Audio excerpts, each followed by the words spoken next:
জ্বলছে আগুন, মরছে মানুষ। জবাব তোমায় দিতেই হবে মা গো, জবাব তোমায় দিতেই হবে মা। সন্ত্রাসীদের হাতে কেন জিম্মি তুমি, স্বদেশ আমার মাতৃভূমি। জবাব তোমায় দিতেই হবে মা গো, জবাব তোমায় দিতেই হবে মা।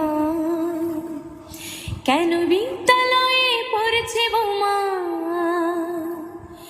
এই কি পেলাম শিক্ষা ও মা। লাঞ্ছিত আজ ছাত্র গুরুর চোখে দুঃখের জল, ও মা। ৭১-এর মা জননী